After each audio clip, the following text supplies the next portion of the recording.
बिस्मिल्लाहिर्रहमानिर्रहीम। अल्लाह ताला के पाक नाम से शुरू जो बड़ा मेहरबान नहायत रहम करने वाला है। अस्सलामु अलैकुम स्टूडेंट्स, मैं हूँ आपका teacher Mohammad Asim Nasar, second year ICS computer science के नेक्स्ट लेक्चर के साथ यूनिक ग्रुप ऑफ इंस्टीट्यूशन की तरफ से हाजिर हूँ। उम्मीद करता हूँ स्टूडेंट आप खैरियत से होंगे और अल्लाह ताला के करम से जो है 5 वक्त की नमाज़ अदा करते होंगे, कुरान पाक पढ़ते होंगे और अल्लाह के करम से तर्जमा भी आप पढ़ते होंगे और जो इल्म आपको हासिल हो रहा है उस पर अमल भी करते होंगे और साथ ही सारी दुनिया जहान के जानदारों के लिए भी दुआ करते होंगे, इंसानों के लिए कि अल्लाह ताला हमेशा हमें अपनी पनाह में रखे और अल्लाह ताला हमें हदायत अदा करे, इस्तकामत अदा करे और अमल करने की तौफीक दे। कोई भी इल्म जो है अमल के बगैर जो है नामुमकिन ही है। तो अब ये हम टॉपिक जो हम पढ़ रहे हैं चैप्टर 4 डेटा इंटेग्रिटी और नॉर्मलाइजेशन, और जिस तरह फर्स्ट ईयर में हमने SDLC का टॉपिक पढ़ा था उसके डिफरेंट फेजेस थे और फेजेस जो हैं डेफिनेटली एक सीक्वेंस में होते हैं। इसी तरीके से हमने चैप्टर 4 के अंदर जो है जब डेटाबेस को, एंटिटी को, रिलेशन को डिज़ाइन किया जा रहा होता है, जिस तरीके से स्टूडेंट देखें कि अब आर्किटेक्ट की अगर हम बात करते हैं, घर बनाने की बात करते हैं, पहले क्या था कि घर जो है वो हमारे बड़े बड़े घर होते थे, खुले घर होते थे, लेकिन अब डेफिनेटली क्योंकि महंगाई वगैरह भी हो गई है तो बस कोशिश की जाती है कि अगर घर हमारा छोटा भी है तो मैक्सिमम जो है हम फैसिलिटी गेट कर सकें और मैक्सिमम हम फैसिलिटीज़, अगर सपोज़ 5 मरले के घर की ही बात करते हैं तो अब 5 मरले के घर में पूरी कोशिश की जाती है कि उसकी डिज़ाइनिंग बेटर की जाए और सारी फैसिलिटीज़ 5 मरले के घर में ही, और हम जितनी भी स्पेस जो है उसको इस्तेमाल कर सकें, कोई स्पेस ज़ाया ना हो। ठीक है, तो अब जो है 5 मरले के घर में भी अच्छे तरीके से इतना अच्छा घर जो है वो डिज़ाइन किया जा रहा है। अब इसी तरीके से वक्त के साथ साथ जो है डिज़ाइनिंग के कंसेप्ट जो हैं वो बेहतर से बेहतर होते जा रहे हैं हर एक एनवायरनमेंट में। तो जब हर एनवायरनमेंट में डिज़ाइनिंग के जो स्टेप्स जो हैं पहले से बेटर होते जा रहे हैं, तो जब सॉफ्टवेयर जो है उसको हमें बनाना होता है तो क्या इसमें डिज़ाइनिंग नहीं होगी? और जब डिज़ाइनिंग होगी तो डिज़ाइन टाइम पे अगर कोई एरर्स आते हैं तो डिज़ाइन को बेटर नहीं किया जाएगा, ताकि अगर कोई एरर्स हैं इनको डिज़ाइन टाइम पे हम सॉल्व कर लें। अब आर्किटेक्ट जो क्या आपको डिफरेंट मॉडल्स दिखाता है और डिफरेंट आपकी क्राइटेरिया तो आप ही बताते हैं, रिक्वायरमेंट तो आप ही बताते हैं, लेकिन उस रिक्वायरमेंट के हवाले से आपको एक स्केच नहीं, एक से ज़्यादा स्केचेस वो दिखाता है और फिर जो है आप जो अप्रूव करते हैं उसके अकॉर्डिंगली फिर वो घर बनाना शुरू करता है। लेकिन वो उसमें डिज़ाइनिंग टाइम पे जो एरर्स होते हैं आपकी रिक्वायरमेंट के हवाले से उसको सॉल्व करता है ना। तो इसी तरीके से जब सॉफ्टवेयर बनाया जाएगा तो उसको डिज़ाइन नहीं करेंगे, जब उसको डिज़ाइन करेंगे तो डिज़ाइन टाइम पे भी कोई एरर्स हो सकते हैं। तो जब वो एरर्स हैं, अब वो एरर्स क्या क्या हो सकते हैं, क्या उसको सॉल्व किया जाएगा। तो यहीं से फिर हम सॉफ्टवेयर इंजीनियरिंग की जो बात करते हैं तो ये कंसेप्ट फिर अब आगे हुए हैं। तो अब जो है ये हम अपने डिज़ाइनिंग टाइम पे डेटाबेस में जब हमने कोई सॉफ्टवेयर डिज़ाइन करना है तो उसके क्या एरर्स हो सकते हैं वो हम देख रहे हैं। चैप्टर 4 में हम ये चीज़ें पढ़ रहे हैं। उसके बाद ये चैप्टर 4 जब कंप्लीट हो जाएगा तो डिज़ाइनिंग हमारी कंप्लीट हो जाएगी और उसके बाद जो है फिर हमने कोई भी टूल जो इस्तेमाल करके इसको इम्प्लीमेंट करना है। ठीक है, तो अब ये चैप्टर 4 के अंदर जो है जो 4 एरर्स थे जो डिज़ाइन टाइम पे एरर्स हो सकते हैं उसको कैसे सॉल्व किया जाता है, एरर्स क्या होते हैं वो हमने डिस्कस किए।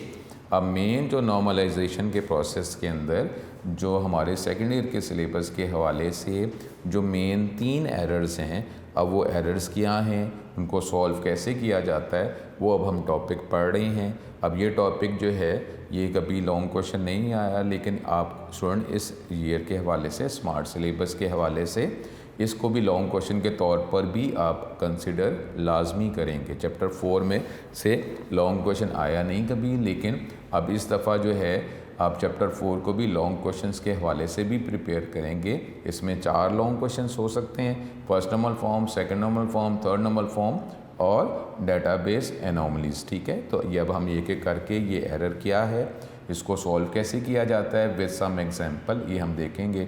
तो ये इतना कंसेप्ट मुश्किल नहीं है डेफिनेटली। अभी सेकेंड ईयर में क्योंकि पहली दफ़ा हम पढ़ रहे हैं तो इसी एग्जाम्पल को ज़हन में रख कर ये कॉन्सेप्ट जो है आप माइंड में लेके आएँ जिस तरीके से अगली डिग्रीज में जाके ये कंसेप्ट आपको दोबारा पढ़ाए जाएंगे विद डिफरेंट एग्जांपल्स, तो हमारी परफेक्शन होती रहेगी।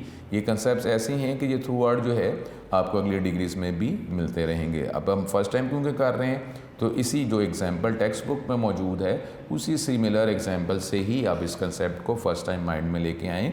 परफेक्शन जो है ज़ाहिर है वो तो हम जिस तरह वर्किंग करते रहेंगे परफेक्शन हमारी फिर ही आएगी, एक एग्जाम्पल से तो नहीं हो सकती। अब ये एरर्स मेन कौन से एरर्स हैं इसको हम देखते हैं। आज हम कोशिश करते हैं इस लेक्चर में जो रिपीटिंग ग्रुप ये एक एरर है, ये एरर क्या होता है, इसको सॉल्व कैसे किया जाता है, अपने लेक्चर में देखते हैं।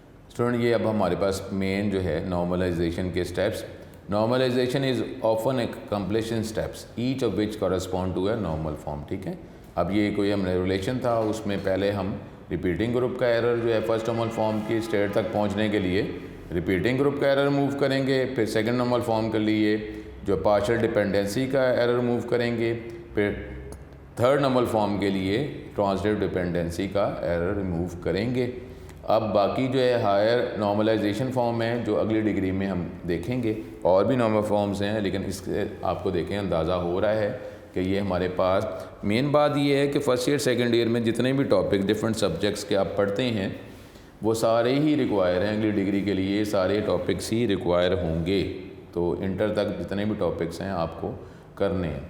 अब ये जो है अब हम पहले टॉपिक की तरफ, और वो हमें टॉपिक कौन सा सॉल्व करना है, ये रिपीटिंग ग्रुप, इसको अब हम देखते हैं। लेकिन सबसे पहले अब ये सर यहाँ पे लिखा हुआ our scope of study in this course in this degree is only up to third normal form, third normal form तक है। अब सबसे पहले नॉर्मल फॉर्म का शॉर्ट क्वेश्चन क्या हो सकता है। नॉर्मल फॉर्म क्या है, ये यहाँ पे अगर हम ये 3 लाइनें करेंगे तो ये नॉर्मल फॉर्म का शॉर्ट क्वेश्चन हो जाएगा।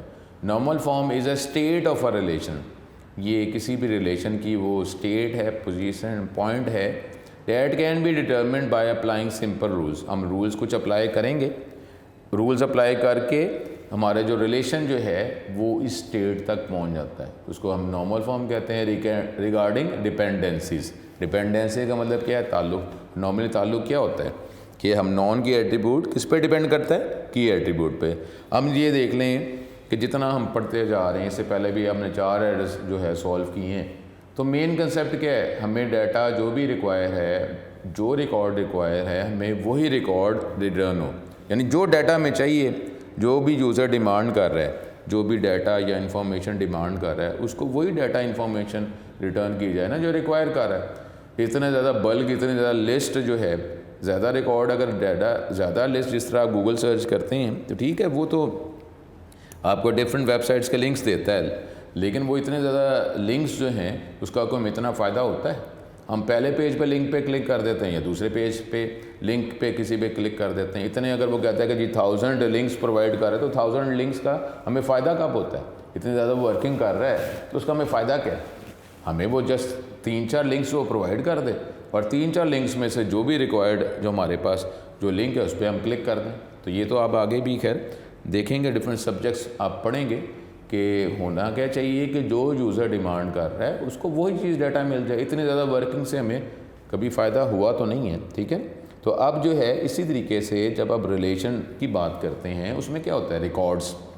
तो जो रिकॉर्ड हमें रिक्वायर है, बेटर नहीं कि हमें वही रिकॉर्ड रिटर्न हो, हमने जो रिकॉर्ड हमें चाहिए था उसके रिटर्न में अगर हमें वो 20 रिकॉर्ड दे देता है, तो अब 20 रिकॉर्ड से मज़ीद हम फ़िल्टर करेंगे कि हमारा रिक्वायर्ड रिकॉर्ड कौन सा है। तो बेटर नहीं कि हमें जो रिकॉर्ड चाहिए हमें वही रिकॉर्ड मिले। उसके लिए क्या होगा कि कोई एट्रीब्यूट ऐसा हो जिसके अंदर डाटा ही डिफरेंट है, अगर उसकी बेस पर अगर हम रिकॉर्ड गेट करेंगे तो कितने रिकॉर्ड रिटर्न होंगे, एक ही, ठीक है। और वो हमारे पास क्या है, की एट्रीब्यूट या प्राइमरी की, ठीक है। तो ये हमारे पास नॉर्मल फॉर्म का शॉर्ट क्वेश्चन। अब आगे पहला हमारे पास फर्स्ट नॉर्मल फॉर्म अब हम देखते हैं। तो अब उसमें हमारे पास ये फर्स्ट नॉर्मल फॉर्म का शॉर्ट क्वेश्चन, अब ये लॉन्ग क्वेश्चन भी है जो हम यहाँ से स्टार्ट करेंगे और अगले पेज के एंड तक जाएंगे। ये रिलेशन मैं साथ मार्क भी करवा रहा हूँ। ये relation R is in first normal form, कोई भी रिलेशन सपोज का नाम है आर, वो फर्स्ट नॉर्मल फॉर्म पे आ जाएगा, उस स्टेज पे आ जाएगा if and only if all underlying domains, domain किसे कहते हैं, टॉपिक को, कंटेन एटॉमिक वैल्यूज़ ओनली यानी कोई ऐसा देखें हम बात क्या कर रहे हैं, स्टूडेंट एंटिटी के अंदर क्या होना चाहिए, स्टूडेंट से रिलेटेड डाटा एंटर करेंगे ना। अगर हम स्टूडेंट और टीचर एंटिटी की बात कर रहे हैं तो टीचर का डाटा टीचर के टेबल में, जिस तरह फाइल्स की बात करते हैं तो टीचर का डाटा जो है किस फाइल में होगा, टीचर की फ़ाइल में। स्टूडेंट का डाटा कौन सी फाइल में होगा, स्टूडेंट की फ़ाइल में। तो इसी तरीके से जब आप एंटिटीज़ की बात करते हैं तो स्टूडेंट का डाटा जो है कौन सी एंटिटी में होना चाहिए, स्टूडेंट की एंटिटी में। टीचर का डाटा कौन सी एंटिटी में होना चाहिए, टीचर की एंटिटी में। तो वो ये कह रहे हैं कि हमारे पास ऐसा होना चाहिए कि कॉलम्स जो हैं जिस टॉपिक को बिलोंग कर रहे हैं कॉलम्स उसी के अंदर मौजूद हों, ठीक है। Underlying domains topic contain atomic values, यानी ऐसा ना हो कुछ ऐसे कॉलम्स कि जो उस एंटिटी में मौजूद हैं लेकिन उसको होना किसी और एंटिटी में चाहिए, ऐसा नहीं होना चाहिए। ये फर्स्ट नॉर्मल फॉर्म का शॉर्ट क्वेश्चन। उसके बाद ये लाइंस आप शामिल करेंगे अगर हम लॉन्ग क्वेश्चन की बात कर रहे हैं। द प्री रिक्विजिट, इसके लिए रिक्वायरमेंट क्या है, relation has always a primary की एसोसिएटेड विद इट, यानी इसके लिए क्या रिक्वायरमेंट है कि डेफिनेटली रिलेशन के अंदर प्राइमरी की हो। प्राइमरी की हो तो फिर ही हम बात करेंगे ना कि प्राइमरी की के अलावा कॉलम्स हैं किस पे बेस करें, प्राइमरी की, ठीक है। अब यहाँ से करने के बाद फिर इतनी लाइंस करने के बाद फिर अब आप इस पैराग्राफ पे आ जाएंगे। ये रिपीटिंग ग्रुप का short question, for any single occurrence, occurrence किसे कहते हैं, रिकॉर्ड को, of an entity each attribute must have one and only one value. कोई भी एट्रीब्यूट कॉलम जो है उसमें एक ही वैल्यू होनी चाहिए, डुप्लीकेट वैल्यू ना हो। Attribute must have no repeating group, जो है हमारे पास में रिपीटिंग ग्रुप यानी एक से ज़्यादा कॉलम जिसका डाटा जो है रिपीट ना होता हो, ऐसा नहीं होना चाहिए। रिपीटिंग ग्रुप का शॉर्ट क्वेश्चन। अब इसमें एग्जाम्पल जो है वो पहली एग्जाम्पल ही हमारे लिए काफ़ी है, तो यहाँ पर हम ये सिर्फ ये इतना ही रखेंगे, ठीक है। एग्जाम्पल के तौर पर आप सिर्फ इसी एग्जाम्पल को हम कंटिन्यू करेंगे कि जिसमें ये केस 1 का लफ्ज़ क्रॉस कर दें और सिर्फ एक एग्जाम्पल, डिपार्टमेंट एक एंटिटी है, उसमें 4 एट्रीब्यूट्स हैं, department number, department name, employee number, employee name. यानी क्या है, एक ऑफिस में कोई एक डिपार्टमेंट है, यानी एक डिपार्टमेंट की एंटिटी हमने बनाई है, उसमें कॉलम्स एट्रीब्यूट्स 4 रखे हैं। और अब आपको स्टूडेंट ये ज़रा माइंड में आप रख लें कि एम्प्लॉई जो है वो किसी ऑफिस में काम करता है ऑर्गेनाइजेशन में, तो एक ही डिपार्टमेंट में काम करता है ना, ये तो नहीं कि एक एम्प्लॉई एक से ज़्यादा डिपार्टमेंट में काम करता है। और आपको पता है कि एक ऑर्गेनाइजेशन में डिपार्टमेंट एक से ज़्यादा होते हैं और एक डिपार्टमेंट में एक से ज़्यादा एम्प्लॉयज़ काम करते हैं, लेकिन एम्प्लॉई किसी एक डिपार्टमेंट में ही वर्क करता है, ठीक है। तो अब यहाँ पे हमने एक डिज़ाइन, जब एंटिटी हमने डिज़ाइन की तो उसमें हमने स्टार्ट में इनिशियल क्या किया कि डिपार्टमेंट एंटिटी बनाई, उसमें 4 कॉलम शामिल कर दिए, department number, department name, employee number, employee name, ठीक है। अब वैसे अगर जिस तरह हम नॉर्मलाइजेशन की बात कर रहे थे, ये कॉम्प्लेक्स डाटा स्ट्रक्चर को सिंपल डाटा स्ट्रक्चर में हमने कन्वर्ट करना है जिसमें एरर्स ना हो। और अभी हमने बात क्या की है कि जो भी डाटा जो है अपने टॉपिक में जो एंटिटी है जिसको वो बिलोंग कर रहा है उसी के अंदर उसका डाटा होना चाहिए। अब ये देखें ना, अगर आप वैसे ही जनरल देखें, जो स्टार्ट में टेक्स्ट बुक में क्या था, अप्लाइड कॉमन सेंस, अगर आप डिपार्टमेंट की एंटिटी बना रहे हैं उसमें किसकी इन्फॉर्मेशन होनी चाहिए, डिपार्टमेंट की। हमने इसमें एम्प्लॉई की इन्फॉर्मेशन भी रखनी शुरू कर दी, तो होना नहीं चाहिए कि एम्प्लॉई का डाटा जो एम्प्लॉई के रिलेशन में हो, ठीक है। तो हम इसी एग्जाम्पल को कंटिन्यू करेंगे, केस 1 का वर्ड क्रॉस कर देंगे, ये एग्जाम्पल करेंगे, बाकी जो है ये मैगज़ीन केस 2 ये क्रॉस कर देंगे आप, क्योंकि लॉन्ग क्वेश्चन भी साथ साथ मैं मार्क करवा रहा हूँ। सिर्फ एक एग्जाम्पल डिपार्टमेंट और ये 4 एट्रीब्यूट्स ये हम लिखेंगे, केस 1 का वर्ड क्रॉस, केस 2 क्रॉस और ये हम ये क्रॉस कर देंगे। अगले पेज पर चलेंगे और यहाँ पर अब ये भी ये टॉपिक, ये जो आप स्केच में नज़र आ रहा है केस 3 और आइटम, ये भी हम क्रॉस कर देंगे। एक ही एग्जाम्पल हमारे लिए काफ़ी है। तो अब हमने कौन सी एग्जाम्पल को हम कंटिन्यू कर रहे हैं, इस एग्जाम्पल को, डिपार्टमेंट, और इसमें 4 कॉलम्स है, ठीक है। अब अगर हम ये देखते हैं कि इसका हम डाटा अगर एंटर करते हैं तो डाटा हम क्या एंटर करेंगे कि जी एक डिपार्टमेंट में एक से ज़्यादा बंदे काम करते हैं, तो हम जब डाटा इसका एंटर करेंगे तो डिपार्टमेंट नंबर सपोज़ 10 है और डिपार्टमेंट नेम जो है सपोज़ क्या हम रख लेते हैं, सेल्स। अब सेल्स डिपार्टमेंट में एक से ज़्यादा बंदे काम कर रहे हैं, एक से ज़्यादा बंदे हम काम कर रहे हैं, तो अब उसमें एक एम्प्लॉई नंबर, सपोज़ कोई एक एम्प्लॉई है, वो भी इस डिपार्टमेंट में काम कर रहा है, उसका नाम कोई भी हो सकता है। तो अब हम देखें क्या हम ऐसे कर नहीं रहे हैं कि अगर सपोज़ एक एम्प्लॉई नंबर 10 है, वो डिपार्टमेंट कौन से नंबर में काम कर रहा है, 4 में, लेकिन डिपार्टमेंट 4 में एक एम्प्लॉई तो नहीं, एक से ज़्यादा एम्प्लॉइज़ हैं। तो एक और एम्प्लॉई जो है वो भी डिपार्टमेंट नंबर 4 जो है उसमें वर्क कर रहा है, एक और एम्प्लॉई वो भी डिपार्टमेंट नंबर 4 में। तो क्या ये हम डिपार्टमेंट नंबर जिसके आगे हम 4 है वो हम रिपीट नहीं करते जा रहे? यानी 5 एम्प्लॉइज़ हैं, वो अगर डिपार्टमेंट नंबर 4 जो सेल्स सपोज डिपार्टमेंट है उसमें काम कर रहे हैं, तो 5 एम्प्लॉइज़ का जो डाटा हम इसी डिपार्टमेंट के एंटिटी में सेव कर रहे हैं। तो अब ये पांचों एम्प्लॉइज़ का डिपार्टमेंट नंबर और डिपार्टमेंट नेम सेम नहीं हो रहा। पांचों एम्प्लॉइज़ के डिपार्टमेंट नंबर के आगे क्या लिखेंगे, 4, डिपार्टमेंट नेम सेल्स। फिर दूसरा जो एम्प्लॉई है उसका डिपार्टमेंट में क्या लिखेंगे, 4, उसका डिपार्टमेंट नेम क्या लिखेंगे, सेल्स। तो क्या ये एक से ज़्यादा कॉलम्स का डाटा रिपीट नहीं हो रहा? तो ये क्या बनेगा, रिपीटिंग ग्रुप हो गया ना। तो हमें क्या, मैंने पहले ही बात की है, अगर आप इस पर गौर करें, डिपार्टमेंट के एंटिटी के अंदर किसकी इंफॉर्मेशन स्टोर करनी चाहिए, डिपार्टमेंट की। और एम्प्लॉय की जो डाटा आप स्टोर कर रहे हैं तो उसको किस में स्टोर करना है आपने, एम्प्लॉय के टेबल या रिलेशन में। तो हमने एक ही रिलेशन में 2 इंफॉर्मेशन हम स्टोर करने की कोशिश कर रहे हैं। तो ये डिज़ाइन कोई बेटर डिज़ाइन तो नहीं है। तो इसके लिए क्या है, अब ये देखें, the error exist in the above example, हम एक ही एग्जाम्पल की बात कर रहे हैं, बिकॉज सम एट्रीब्यूट्स, यानी एक से ज़्यादा एट्रीब्यूट या कॉलम उसको वो रिपीट हो रहे हैं for a single occurrence of each record, कि एक रिकॉर्ड जो है उसके अंदर ये एट्रीब्यूट जो है रिपीट हो रहे हैं। We should try to avoid this repetition.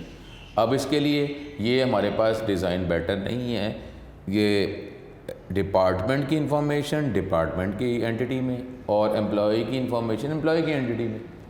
तो अब ये जो रिपीट हो रहे हैं एट्रीब्यूट्स, कॉलम्स, उसको सॉल्व कैसे करेंगे, ये क्या है हमारे पास, ये रिपीटिंग ग्रुप का एरर मौजूद है। अब इसको हमने क्या पढ़ा था, फर्स्ट नॉर्मल फॉर्म, वो हमारे पास एक स्टेज है या पॉइंट है जो हम कुछ रूल्स अप्लाई करेंगे, कुछ स्टेप्स अडॉप्ट करेंगे जिससे हम उस फर्स्ट नॉर्मल फॉर्म की उस स्टेज तक पहुंच जाएंगे। और वो हमें क्यों करने पड़ रहे हैं स्टेप्स, क्योंकि उसके अंदर जो है रिपीटिंग ग्रुप एक एरर मौजूद है। अब हम फर्स्ट नॉर्मल फॉर्म तक पहुंच रहे हैं, उसमें फर्स्ट नॉर्मल फॉर्म डिज़ाइन में फर्स्ट नॉर्मल फॉर्म तक पहुंचने के लिए कौन से एरर को हमने रिमूव करना है, रिपीटिंग ग्रुप को।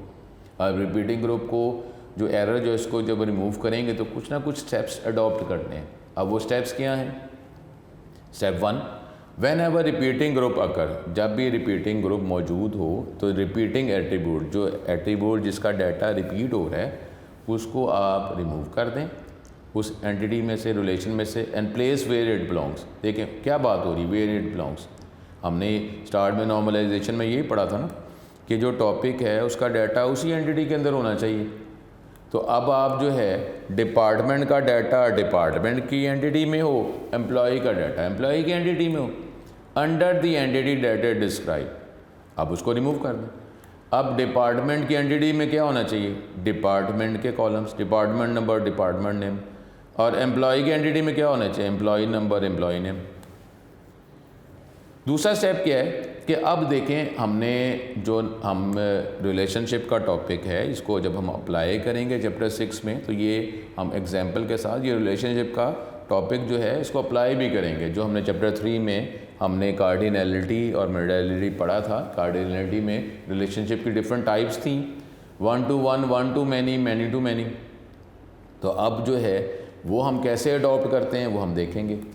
अब तीसरा स्टेप क्या है कि ये जो रिपीटिंग एट्रीब्यूट्स हैं तो इनका आपस में रिलेशनशिप जो है वो आप डिस्कवर करेंगे कि ये एट्रीब्यूट जो है कहाँ से आ रहे हैं, इनका ताल्लुक जो है कहाँ से रहा है। तो फिर आप ये देखेंगे, ये सोचना है आपने कि 2 एंटिटीज़ जो आपने बना दी हैं अलग अलग, इनका आपस में रिलेशनशिप क्या है, क्या ये 1 to many है या many to many है, ये हम देखेंगे। ठीक है, अब इसमें ये m/m होगा। ठीक है, तो ये m/m, इसका मतलब है मैनी टू मैनी, n लिखा हुआ है। तो ये m रेशो m है, ठीक है। तो अब यहाँ पे ये आपने देखना है कि दो एंटिटीज़ जो हैं इनका आपस में ताल्लुक़ क्या है, वन टू मैनी है या मैनी टू मैनी है। अब हमने जब ये स्टेप्स अप्लाई किए अपनी एग्जांपल में, तो इससे क्या हो गया, दो हमने एंटिटीज़ बना दी, दो रिलेशन बना दिए। एक एंटिटी का नाम है डिपार्टमेंट और दूसरी एंटिटी का नाम है एम्प्लॉय। डिपार्टमेंट के अंदर डिपार्टमेंट से रिलेटेड कॉलम्स रख दिए और एम्प्लॉय एंटिटी के अंदर जो है हमने एम्प्लॉय से रिलेटेड जो है एट्रीब्यूट्स कॉलम रख दिए। अब जो है, अब एक दो क्वेश्चंस हैं उसको हम सॉल्व करें, उसका आंसर, अब फिर ये अपना जो फर्स्ट नॉर्मल फॉर्म की स्टेज तक हम अपने रिलेशन को ले जाएंगे। अब आप थोड़े से क्वेश्चंस हैं उसको सोचें, इसको डिज़ाइन टाइम पे सॉल्व करें कि क्या for one department are there one or more employees, एक डिपार्टमेंट में क्या एक एम्प्लॉय काम करता है या एक ज़्यादा एम्प्लॉयज़ काम करते हैं। ये आप देखें, अब हमें ये पता है कि एक डिपार्टमेंट में एक से ज़्यादा एम्प्लॉयज़ काम करते हैं। Then repeat the question in reverse, for one employee are there one or more department, एक एम्प्लॉय जो है उसका एक डिपार्टमेंट होता है या एक से ज़्यादा डिपार्टमेंट होते हैं, एक एम्प्लॉय का तो एक ही डिपार्टमेंट होता है। In this case one department has many employees से हमें ये पता चला, हमें ये पता है कि जी एक डिपार्टमेंट उसमें एक ज़्यादा एम्प्लॉयज़ होते हैं लेकिन एक एम्प्लॉय एक ही डिपार्टमेंट में काम करता है। तो इसलिए हमने जो इसका रिलेशनशिप जो किया है ये क्या बनता है, one to many relationship. Department का जो रिलेशन जो है वो वन को रिप्रेजेंट करता है और एम्प्लॉय का रिलेशन जो है वो मैनी को रिप्रेजेंट करता है। When the relationship is one to many, अब ये हमारा स्टेप कंप्लीट हो गया। हमने जो रिपीटिंग ग्रुप जो है वो सॉल्व कर दिया और रिलेशनशिप जो है वो भी हमने देख लिया कि इन दोनों एंटिटीज़ का रिलेशनशिप क्या है, वो है जी हमारे पास वन टू मैनी रिलेशनशिप। अब आगे हमें मज़ीद कुछ रिपीटिंग ग्रुप का एरर भी सॉल्व कर दिया। When the relationship is one to many this is acceptable, no further adjustment is necessary to make it one to many or many to one. अब ये हमारे पास ये जो बाकी जो अगले दो पेज जो हैं वो हमें इसको ज़रूरत नहीं है, एक पेज इसको हम क्रॉस कर दें क्योंकि हमने एक ही एग्जांपल से जो है अपने ये फर्स्ट नॉर्मल फॉर्म का टॉपिक जो है कंप्लीट कर लिया। पेज 40 भी जो है जो बता रहा है हमें इसको करने की ज़रूरत नहीं है, ठीक है। तो ये हमारे पास फर्स्ट नॉर्मल फॉर्म ये हमने टॉपिक कंप्लीट कर लिया। ये लॉन्ग क्वेश्चन जो है, अब लॉन्ग क्वेश्चन जो है ये हमारे पास पेज 39 के एंड तक, ठीक है, यानी यहाँ तक एंड तक हमारे पास ये टॉपिक यहाँ तक जाएगा, पेज 39 के एंड तक। और टॉपिक हमने शुरू कहाँ से किया है, ये फर्स्ट नॉर्मल फॉर्म जो है ये पेज 38 से, इस लाइन से हम ये टॉपिक शुरू कर रहे हैं। यहाँ से टॉपिक शुरू हुआ है, इसमें शॉर्ट क्वेश्चन, पहले नॉर्मल फॉर्म के शॉर्ट क्वेश्चन है 3 लाइनें, फिर फर्स्ट नॉर्मल फॉर्म का शॉर्ट क्वेश्चन है, ये हम करते हुए ये लाइन्स हमने क्रॉस की। उसके बाद ये केस 1, ये सिर्फ एग्जांपल हमने रखी है, केस 1 ग्लव्स काट दिया, ये क्रॉस कर दिया। ये रिपीटिंग ग्रुप की 3 लाइनों का शॉर्ट क्वेश्चन है और ये हम करते हुए ये भी हमने टॉपिक क्रॉस कर दिया क्योंकि एक ही एग्जांपल से हमारा ये क्वेश्चन सॉल्व हो रहा है। और पेज 39 के एंड तक, यहाँ तक हमारे पास ये टॉपिक जो है, यहाँ तक फर्स्ट नॉर्मल फॉर्म का लॉन्ग क्वेश्चन अगर आता है तो यहाँ तक हम रीड करेंगे। इसमें शॉर्ट क्वेश्चन भी थे, जो फर्स्ट नॉर्मल फॉर्म का शॉर्ट क्वेश्चन, रिपीटिंग ग्रुप का शॉर्ट क्वेश्चन, फिर नॉर्मल फॉर्म का शॉर्ट क्वेश्चन, ये हम करेंगे। और ये लॉन्ग क्वेश्चन जो है ये हमारा यहाँ पर कंप्लीट होता है। अब ये मैं बार बार रिपीट कर रहा हूँ कि ये लॉन्ग क्वेश्चन के तौर पर भी आपने इसको प्रिपेयर करना है। तो चैप्टर 4 में 4 टॉपिक लॉन्ग क्वेश्चन हो सकते हैं, first normal form, second normal form, third normal form और डेटाबेस एनोमलीज़, ठीक है, वो हम देखेंगे।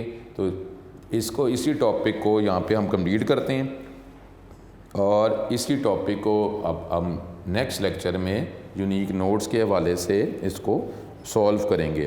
तो इसको, ये टॉपिक जो है वक्त के साथ साथ जो है अगली डिग्री में ये टॉपिक आपने दोबारा करना है विद डिफरेंट एग्जांपल्स। तो लेकिन अभी आप इस सेकंड ईयर में आप इसी एग्जांपल को माइंड में रखकर जो है इस टॉपिक को आप सॉल्व कर लेंगे। मज़ीद जो है परफेक्शन आपको अगली डिग्री में मिल जाएगी, ठीक है। अपना बहुत ज़्यादा ख्याल रखें। नेक्स्ट लेक्चर में ये फर्स्ट नॉर्मल फॉर्म का टॉपिक जो है ये यूनिक नोट से हम इसको मज़ीद करेंगे ताकि इसी टॉपिक की हमारी परफेक्शन मज़ीद से मज़ीद हो जाए। ठीक है, अपना बहुत ज़्यादा ख्याल रखें। नेक्स्ट लेक्चर में यही टॉपिक जो है फर्स्ट नॉर्मल फॉर्म हम अपना सॉल्व करेंगे। अस्सलाम वालेकुम।